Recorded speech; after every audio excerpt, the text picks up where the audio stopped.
제자의 깊은 한숨. 어느 날 제자는 긴 수행을 마치고 숲가에 앉아 있었다. 눈앞에는 붉게 물든 노을이 펼쳐져 있었으나 그의 얼굴에는 빛이 없었다. 그는 마음속으로 중얼거렸다. 사람은 태어나자마자 늙고 병들며 결국은 죽는다. 하루하루 애써 살아도 결국 허무하게 흩어질 뿐인데 도대체 이 삶을 왜 기뻐해야 한단 말인가? 고통과 번뇌가 가득한데 어찌 기쁨을 말할 수 있는가? 그때 부처가 다가와 제자의 곁에 앉았다. 너의 가슴을 짓누르는 그 무거운 물음은 무엇이냐? 제자가 머뭇거리며 입을 열었다. 스승님, 저는 삶이 무겁습니다. 기쁨보다 괴로움이 훨씬 많습니다. 사람들이 추구하는 부와 명예, 관계와 사랑, 그것은 얻어도 사라지고 잃으면 괴롭습니다. 결국 기쁨은 잠깐 스쳐가는 환상일 뿐 아닌가요? 그런데 왜 스승님은 늘 이 삶을 기뻐하라 말씀하십니까? 조건적 기쁨의 한계. 부처는 잠시 눈을 감았다가 고요한 목소리로 말했다. 내가 말한 기쁨은 바람과 같다. 잠시 스쳐 지나가지만 붙잡을 수 없다. 재물, 명예, 사랑, 권력 그것은 모두 조건에 의존한다. 조건이 무너지면 기쁨도 사라진다. 조건적 기쁨은 불안하다.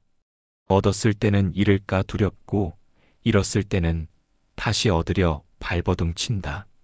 그렇게 갈망의 굴레에 갇혀 사람은 늘 갈증에 시달린다.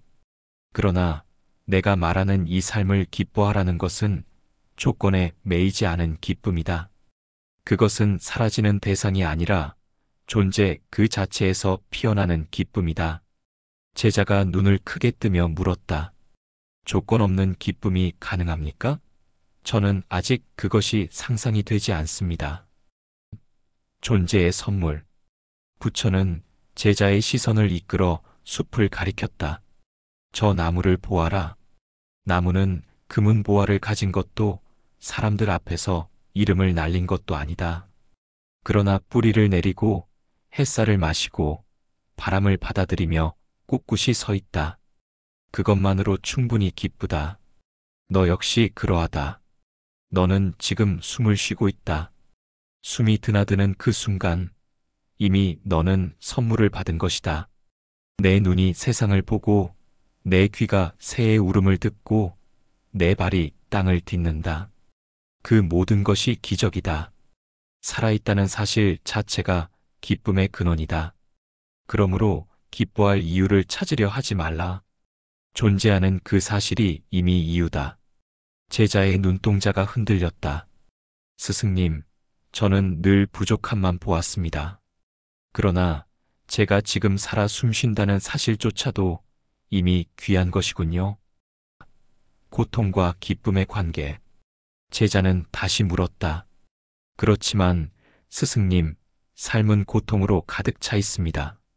병들고 늙고 죽음을 피할 수 없는데 그 속에서 어떻게 기뻐할 수 있겠습니까? 부처는 노을을 바라보며 말했다. 고통을 부정하지 말라. 고통은 삶의 일부다. 그러나 고통이 있기에 기쁨은 더욱 빛난다.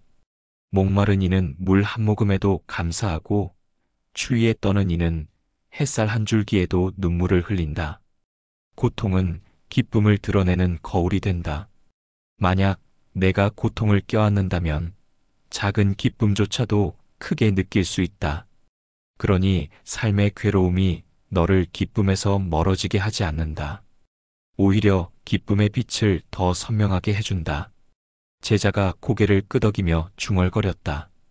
그렇다면 기쁨과 고통은 따로 떨어진 것이 아니라 서로를 비추는 쌍둥이 같군요. 순간 속의 기쁨. 부처가 제자에게 다가앉았다. 삶을 기뻐하는 길은 멀리 있지 않다. 기쁨은 늘 지금 이 순간에 숨어 있다. 호흡을 따라 현재에 머물러라. 과거를 붙잡으면 후회가 되고 미래를 붙잡으면 두려움이 된다.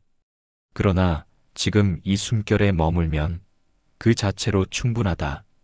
또한 작은 것을 보라. 꽃 한 송이, 아이의 웃음, 별빛이 스며든 밤하늘, 따뜻한 차 한 잔, 그것은 사소한 것이 아니다.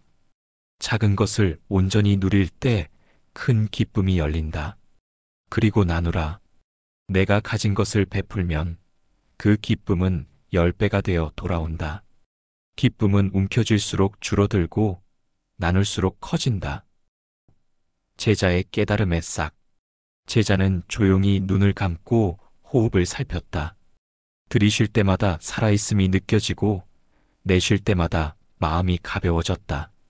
그는 천천히 눈을 뜨며 말했다. 스승님, 저는 이제 조금 알겠습니다. 삶을 기뻐하라는 말씀은 고통을 외면하지 말고 조건을 좇지 말며 지금 이 순간 존재 그 자체에서 기쁨을 찾으라는 뜻이군요.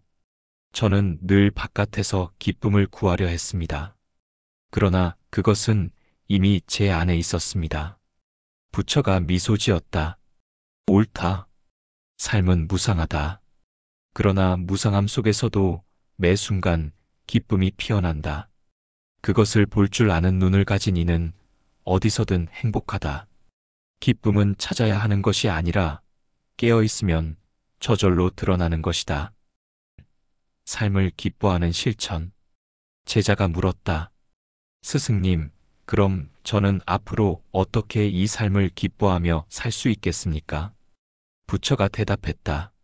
내가 매일 행할 수 있는 길은 이와 같다. 첫째, 호흡을 관찰하라. 호흡은 늘 현재로 너를 이끌 것이다. 둘째, 감사하라. 아주 작은 것에도 마음을 열면 기쁨은 커진다. 셋째, 나누라. 나눔은 기쁨을 배가시킨다. 넷째, 무상을 기억하라. 무상함은 집착을 풀어내고 지금을 더욱 귀하게 만든다. 이 네 가지를 잊지 않는다면 너는 어디서든 기쁨을 잃지 않을 것이다. 제자의 깊은 다짐. 제자는 부처 앞에 머리를 숙였다. 스승님, 이제 저는 알겠습니다. 기쁨은 멀리 있는 것이 아니라 제가 지금 살아 숨쉬는 이 자리에서 이미 주어져 있었습니다. 조건을 좇지 않고 존재를 기뻐하며 살겠습니다. 부처가 제자의 어깨에 손을 얹었다. 그렇다. 이 삶을 기뻐하라. 숨쉬는 것, 듣는 것, 보는 것, 느끼는 것, 그 모든 것이 기적이다. 삶을 기뻐하는 이는 고통 속에서도 길을 잃지 않고 삶을 원망하는 이는 기쁨 속에서도 허물을 맛본다. 그러니 존재를 기뻐하라. 그것이 수행의 시작이며 깨달음의 향기다. 제자는 눈을 감고 깊은 숨을 들이마셨다. 그리고 속으로 다짐했다. 이제는 조건을 좇지 않고 지금 이 삶을 기뻐하며 살겠습니다.